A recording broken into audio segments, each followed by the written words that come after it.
Dr. Elizabeth Hafer is on a mission. She wants to know, is your head on straight? In a world gone sideways, Dr. Hafer provides clarity with balance and structure.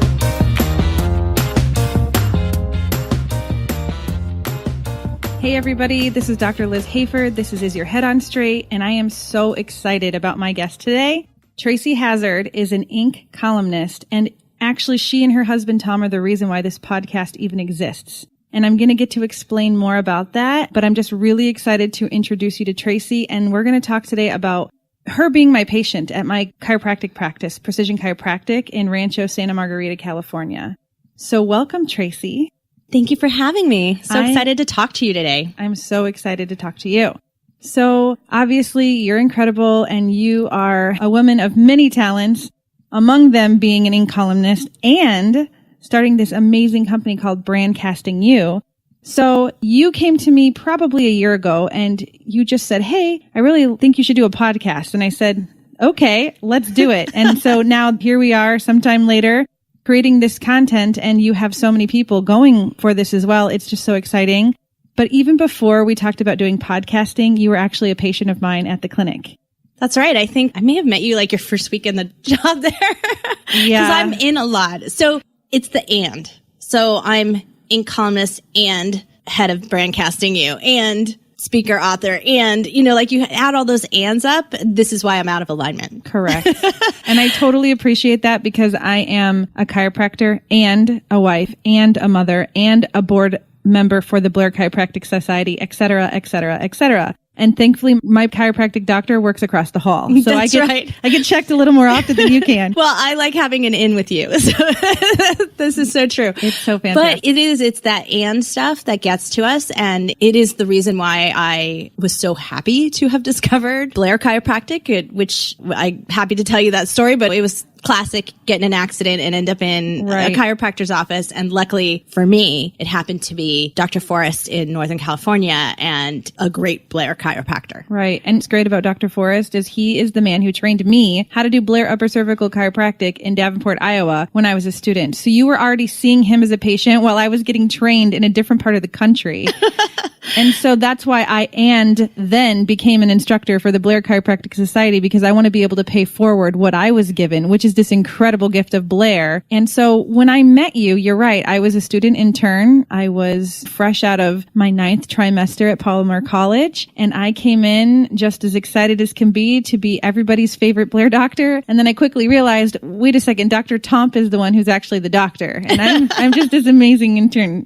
So I got to meet you, and rightfully so, every person was completely terrified to let me touch them. Well, it's really personal, right? So when I left Dr. Forrest's office, it's because we moved down to Southern California. So I didn't have a choice, but I had already seen Dr. Tomp a couple of times. And so you get dependent on making sure that, hey, I'm going to come out of this and I'm going to feel better in like 12 hours, right? I know I'm going to wake up and I'm going to feel better. So it is really hard to let that go, especially when you have someone you trust and you're really good at. But for me, I think that when I came into the office and met you and got a chance to know you, that I realized that you had your own gifts. Right. And that complemented Dr. Tomp's. And that was really great for me to be able to feel like I could go back and forth and be absolutely back on the road to doing all the ands the next day. Yeah, I totally appreciate that you were willing to give me the chance. And you know, what's really neat is that I think what we really bonded over is our children. Yeah. Is the connection that we had, because it's interesting. We were actually pregnant at the same time, 2 different times. That's right. And the other interesting connection we have is that we both have an older daughter of these 2 little girls that is significantly older than the 2 little girls. Yeah. If I hadn't been with you when you were pregnant and I was pregnant, like I'd swear our daughters were twins. Like the 2 little ones are exactly alike. I know. It's so much fun when they get together and play. It's like we just look at them and we're in awe of how similar they are. Yeah.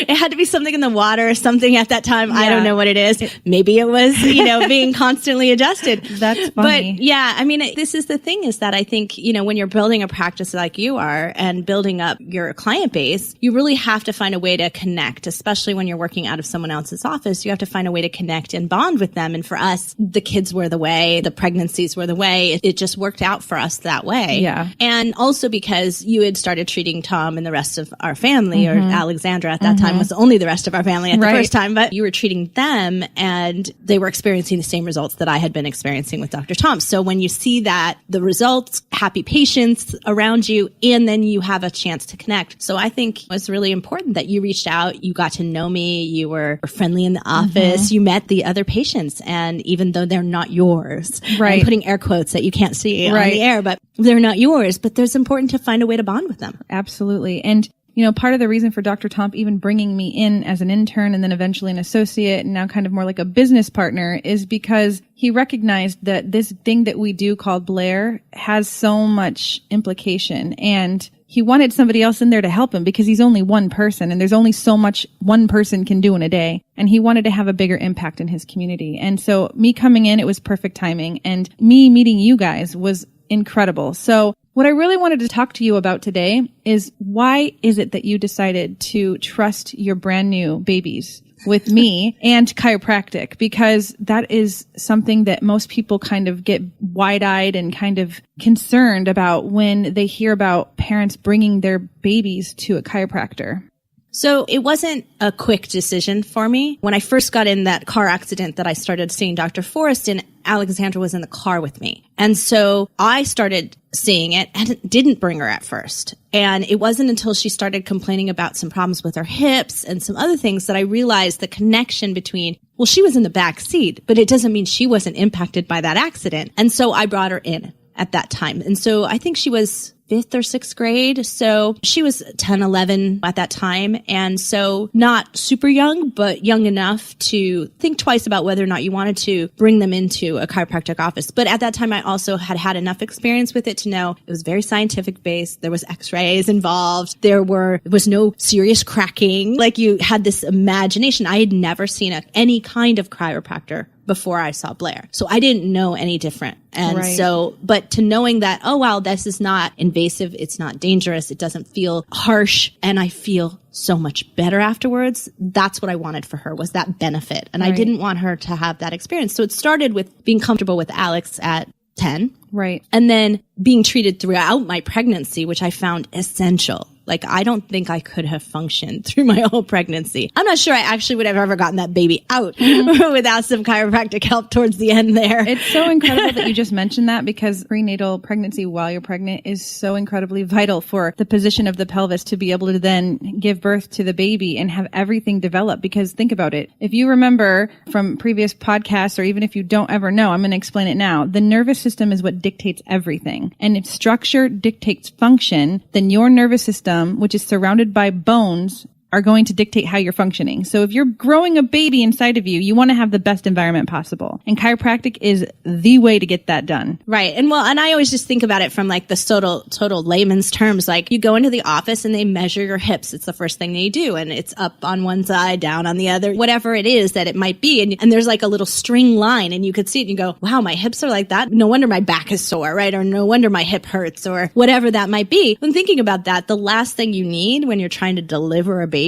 is to have your hips not be level and have it not be as wide up as possible, right? Absolutely. Like, that's all I could think about. You're going to push out a big old baby. My last one was almost what was she? Like almost a 10-pounder. Right. So like, I could not have, I'm 5'2". Right. I could not have done that if I wasn't like as wide as possible. Yeah. So with your experience with your middle daughter, tell me how that went, and how quickly did you get her in to see a chiropractor after she was born? So with Linnea, I didn't bring her in right away. She had a really healthy birth, and I felt like she was doing fine. And it was actually a bit later where we brought her in, and it was because she was having a lot of emotional issues. So it was more of an emotional problem. And I was starting to sort of see a pattern where she was feeling a little headachy, and then she would throw these tantrums. And she was like 5, 6 years old. And I thought, okay, that's way too old to be throwing temper tantrums. That should be done in the terrible 2s and 3s, right? That should be over by now. And I was starting to see that and think, when I don't feel well, when I'm out of alignment, I'm really, really, really nasty, like very nasty. Like, I bite the heads off of just about anyone. And so I thought there might be a connection. And if I didn't rule it out,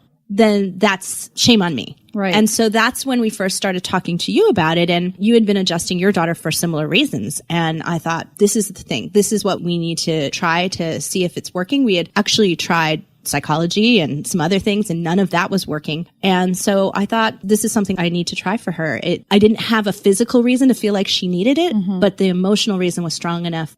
My connection to understanding how the body works enough that I said, I have to do this. It's really worked for her. We can see the difference. Right. It significantly reduced her ability to control her emotions. Right. Significantly increased her ability to control her emotions. Right. I think that it's so important that parents hear what you're saying. You had gotten chiropractic for yourself because of a physical problem, but you noticed when you went out of alignment, you had an emotional response. Oh, definitely. You were angry, and maybe you were a little bit more feisty, or you didn't handle things as well as you know you can. And then you noticed that your 4 or 5-year-old daughter started having these fits that were kind of outgrown from being a toddler. And then you thought, wait a second, there's no physical issue except for maybe sometimes she gets a headache, but then she has these horrible emotional outbursts. How incredible as a parent for you to kind of put the line or connect the dots. So you brought her in, and I remember we did a really great exam and we took some x-rays. And the interesting thing about taking x-rays on kids is they're young, and so they're curious. They're very curious. So you have to obviously allow yourself some more time to answer questions, which is 100% okay. I rather spend an hour doing education and planting the seeds of this kid knowing that what we're doing is going to be benefiting them forever than just blowing them off, because their brilliant little minds are just absorbing everything. So she asked a ton of questions, but she also isn't fully developed like an adult is. Like, her bones aren't fully ossified. So we don't take the same type of x-rays or the same amount. So there's a significantly less radiological risk, if you will, to having any kind of exposure. We were able to take 4 pictures, and we were able to get a listing for her atlas and give her an adjustment. And I remember night and day difference in her behavior.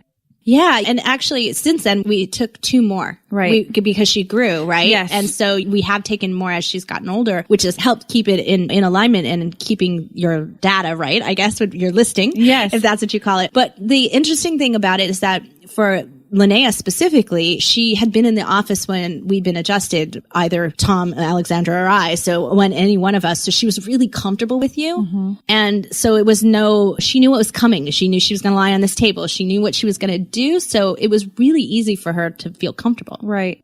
And that's what's really fun when I take care of whole families, is that even if they aren't a patient yet, I always just, hey, let's do a leg check and see how you're doing. Because not every kid needs to be adjusted, but it's important to have the doctor know what to look for to then make the determination that, yes, we actually do need to make a correction. Let's do a proper exam. Let's take the pictures that we need. Let's scan the neck and get information about the nervous system so that we can make that precise correction very gently. And then they can experience the same wholeness that their parents are experiencing. Well, and I think back to when we brought Alexandra in when she was 10 or whatever. That's right about the time when they start checking you for scoliosis and stuff as you get a little bit older than that. And she had been having these hip problems from the accident, really, that her hips were out of alignment. And sure enough, she went into one of those school scoliosis tests, and they came back saying, oh yeah, she's got a problem. She needs to go see a specialist. And I immediately took her in. At that time, I think Dr. Tomp was the only one in that office at the time when I took her in. But I took her in, Dr. Tomp, he's like, no, we'll have her fixed and go have her checked again. And she went back to the school. They did the check and they were like, oh, there's no indication at all. Like, it was that immediate of a difference. Right. And so for me, realizing that there's a growth pattern issue with kids as well, I think it's really important to keep checking. Yeah, I mean, we could diverge on 16 different subjects just with your kids alone, scoliosis and behaviors and all kinds of and we haven't even talked about the baby yet. I know, the baby is the one that I get to have the biggest. It was just so remarkable. We'll get there in a second. Yeah. But I want to go back to Linnea because, yes, as you mentioned, we did recently take a couple more films, and that's because she's almost 9, right? Yeah. So at age 7, between 7 and 7.5, your atlas, which is the first bone underneath your skull, ossifies, which means it becomes completely hard and it's fully developed. And we were going off a pediatric listing system, and we noticed that when we would give Linnea an adjustment, she either wouldn't hold it very well or it wasn't quite clearing her out like it used to. And as a doctor, I started observing like something's amiss. We're doing the same thing, but we're not getting the same result. And that is uncharacteristic of a Blair correction. Characteristic kids, because our experience with her was she would hold really well. Kids seem to hold well. They do. They're very resilient, even despite the fact that they participate in things like trampolines, bounce houses.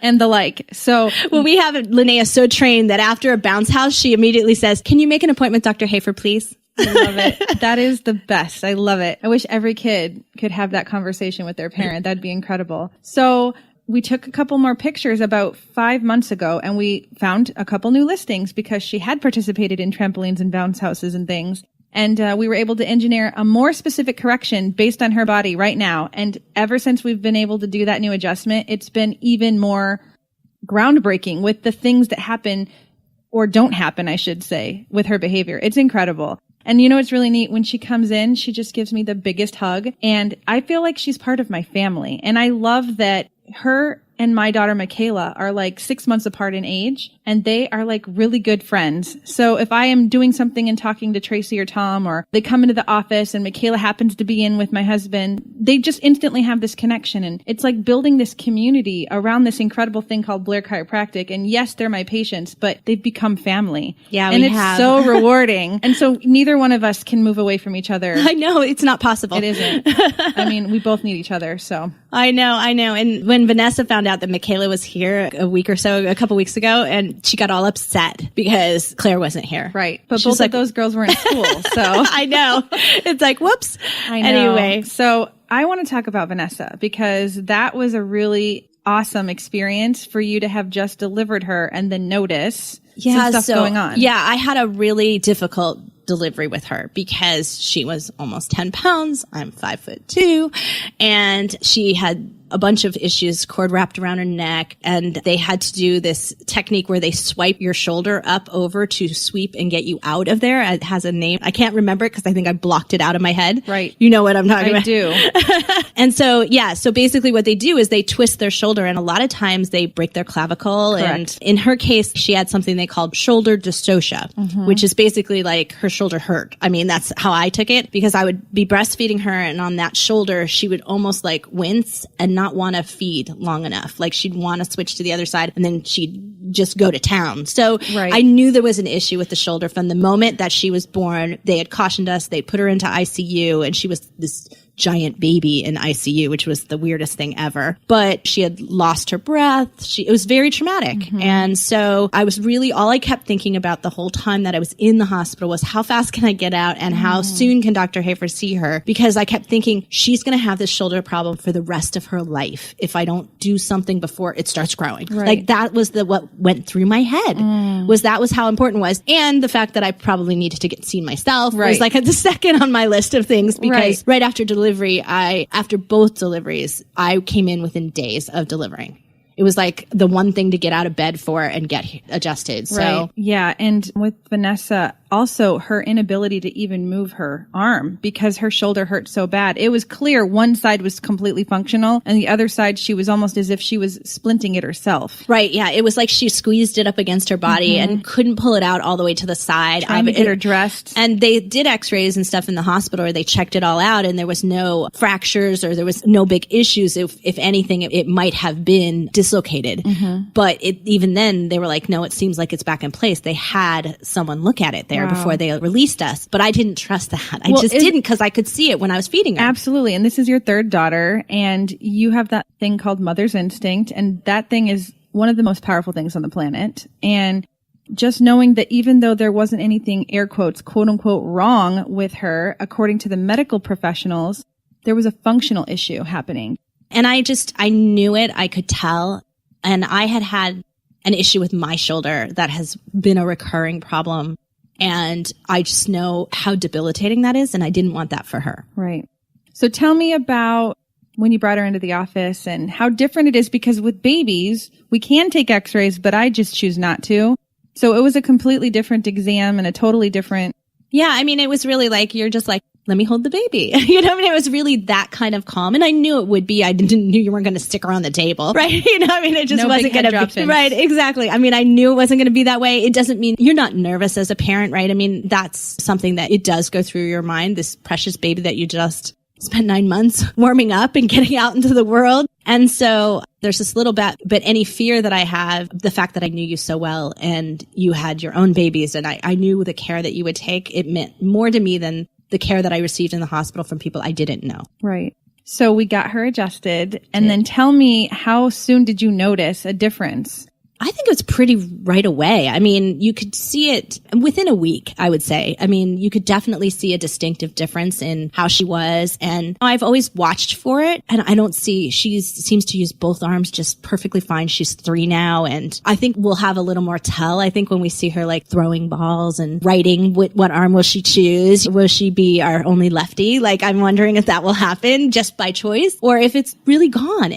But I don't see a problem anymore. I don't see her restricting her movement. I don't see that happening even when I know that we've gone in and she is out of alignment or something. That's not the effect. I don't see it in her shoulder. Right. And she's 3 and we started getting her adjusted immediately. So she held that first adjustment for a long time. And I mean, think about it. If you get a newborn adjusted, what possible thing could cause them to go out of alignment, except for maybe a sibling picking them up and dropping them or car seat malfunction of some kind? Well, once they start walking, it's different. Yeah, exactly. So the minute they start walking and the minute start running and being a toddler, that's when stuff starts to pop up. But she held her first adjustment for over a year. Yeah, I think she rolled off the ottoman and I was like, we're bringing her in. I remember that story and they were terrified. They're like, no, we have to get her checked immediately, the shoulder. And I was like, oh yeah, she's out. But there's no issue with her shoulder. It was just that, the ottoman issue. Yeah. And when I'm interviewing parents, because they bring their older kids in, I'm like, okay, let's talk about their birth, because I always want to know the birth story. I want to know, how was it when they were an infant? Did they prefer breastfeeding on one side or another? Because moms remember a lot of stuff. Yeah. And then I also want to find out, like, okay, what did their siblings do? Did they pick them up out of the crib? Did they drop them off the couch?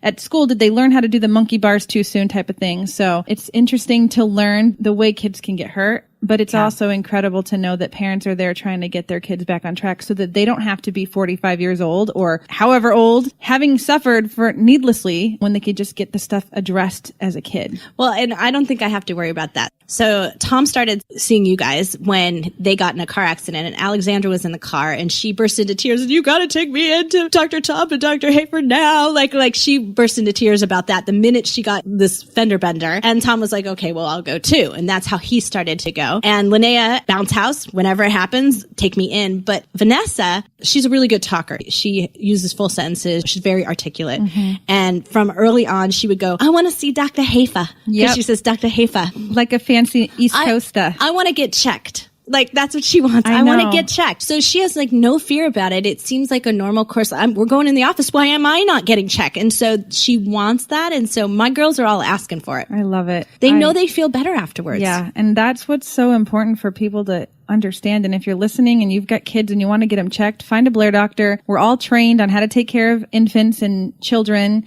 And it's super gentle. I mean, the upper cervical correction for an adult is remarkably gentle. It's even really more gentle for a child because there's less force that has to be administered. Yeah, I'm just blessed that you trust me with your family, with your babies. And it has been a really cool thing to see Vanessa from basically brand new to now, how much vocabulary she has and how smart she is and how much she just loves coming to the chiropractor. And most of the time she's just getting checked and there's nothing going on. She's holding. Yeah. I was worried that I was going to have this child that was held back in some way, shape or form physically. She's not like that at all. She's like absolutely gregarious. She does anything she wants. She has no fear. That's the only problem for me. She'll climb on anything. So there's going to be a lot of falls in her future. I see it, but I'm not scared. I'm not scared because I know that she's going to be okay.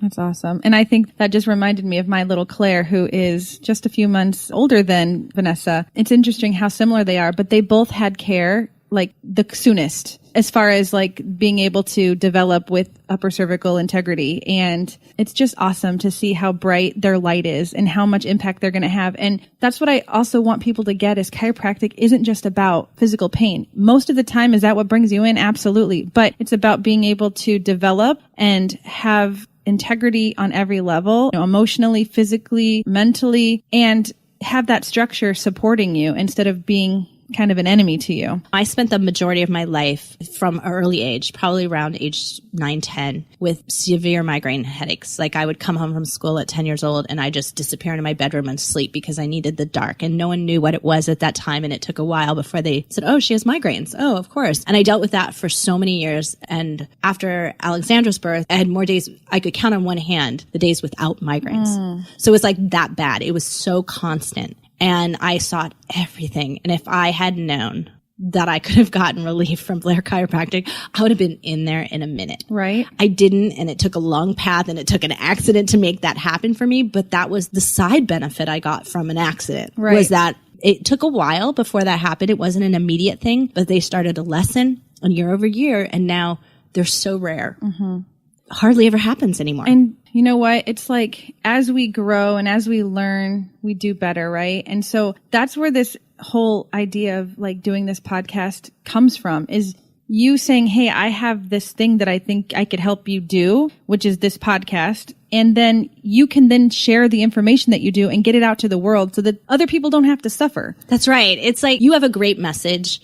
You are passionate about that message. And I just happen to have a vehicle that works perfect for you. Yeah. It just really was that case. But the whole idea is that we want to have impact in whatever we do. Right. My goal is to make sure that more people can spread their messages in whatever that is, whether I write about them in my column or I get them to become podcasters or they listen to my podcast, Right. Whatever it is, I don't care. But for you, I just really, the bigger impact you have, then I'm having more impact on the world Yes. too. And so that's that sort of collaborative impact level that Yeah. I want to be at, because that's when we're really resonating throughout the world and Absolutely. really making a difference. I 100% agree with you, my friend. And I know that there are many other things that I want to talk to you about. So you will not be a one and done guest for my podcast. Well, I appreciate that. Always happy to talk with you. I am excited that you took the time out today to spend time sharing with me about your love for Blair Chiropractic. And my love for you and Dr. Tom. Oh yes, Dr. Tom. He's my chiropractor, so I wouldn't be here without him, that's for sure. And why you think it's so important for kids to get checked and what an impact it's made in your family. And I just want to throw one more thing out there, is that when you are the family chiropractor, you get to come to fun events like weddings. That's right. And I got to be the family chiropractor at Alexandra's wedding. Not only did you get to come and we wanted you there to celebrate with us, but you gifted us with chiropractic adjustment the morning of the wedding. And I have to tell you that I could not have functioned. I could not have made it through that day, that I knew I was out before I ever woke up that morning. And the fact that you were there and it made the day like possible to be enjoyed. It was So it was a gift. It was an honor for me to be there, and I just felt like royalty. I was hanging out with the family, and like people flew in from the East Coast, and here I am, just the chiropractor. I mean, not just, but you know what I mean? It's just awesome. And then I got to learn even more history about each of you guys' family and all the friends. And it was a remarkable experience. So thank you for letting me be a part of that. And Well, thank you for participating. It was fantastic. So I just so grateful for you guys. And I'm so thankful that we got to talk about this today. And listeners, don't forget, you can get a hold of me at Precision Chiropractic. And if you have any questions or comments or concerns about anything that you hear on my podcast, I'd love to hear from you. And I look forward to... And don't forget that you're on Facebook at Precision Chiropractic. That's right. I am on Facebook, and I am on YouTube, and I'm on Twitter, and I'm on all the social media platforms. So it's great. And thank you, Tracy, so much for working with me today and for taking time out. And I look forward to hearing from you really soon. Thank you for listening to Is Your Head On Straight with your host, Dr. Elizabeth Hafer. Visit drhafer.com for more details in the show blog post and to learn what Blair Upper Cervical Chiropractic Care can do for you. That's drhafer.com, drhoefer.com.